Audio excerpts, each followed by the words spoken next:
Namaste, this is JVN Dr. Rakesh Sharma, Professor, Department Organ of Medicine and Homeopathic Philosophy, Faculty of Homeopathic Science, Jyoti Vidyapeeth, Women's University, Jaipur. I welcome all of you in practical session of Organ of Medicine. In this session, we will understand what is miasm, what is the importance of miasm in prescribing, and in last lecture we have discussed all these about the miasm, about dynamic miasmatic infection. So let's continue. The utility and incorporation of miasm in prescribing.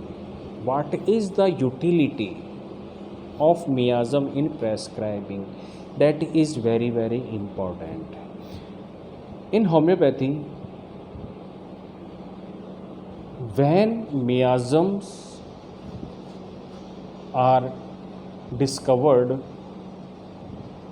by Dr. Hahnemann, then in homeopathy there is a revolution. There was a revolution time period when miasmatic theory developed.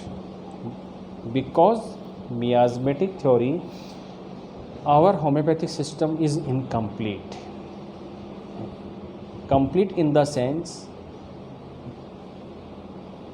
when we claim homeopathy is more permanent, cure permanently diseases, if miasms are not discovered, then our claim is false. Only we can treat acute conditions only. There is no treatment, there is no way for the chronic cases. So without the miasms, we cannot succeed in curing the chronic cases especially. So what is the utility of miasm in prescribing? There is, in our clinic, there is many type of the picture in the sense disease picture. Some pictures are contaminated, some conjoined picture, and some scarcity of the symptoms. So first we discuss contaminated picture. The disease is contaminated or masked through a lack of expression of symptoms or manifestations due to emotional, physical, or iatrogenic suppressions. So in the contaminated picture, there is a lack of expression of symptoms और manifestations due to emotional, physical और iatrogenic suppressions के द्वारा वो picture disease की clearly manifest नहीं हो पाती, because the main reason is the suppression. In today practice, in today time, mostly cases belong in this category. Patient taking treatment from allopathic physician, from Ayurvedic physician, apply some ointments, as well as some suppressions occurs at the emotional, at mental level also.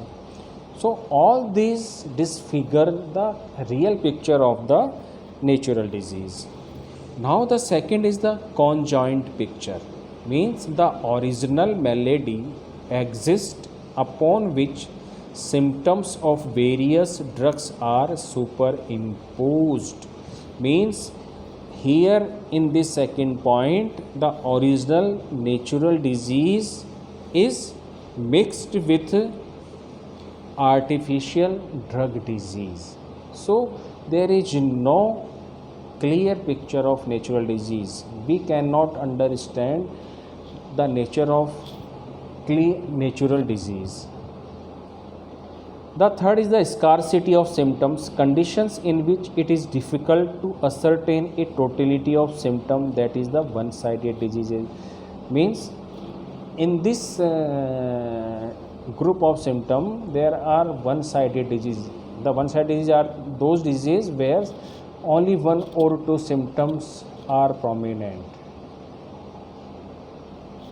So these are diseases called one-sided diseases, in which scarcity of the symptoms we can oftenly seen.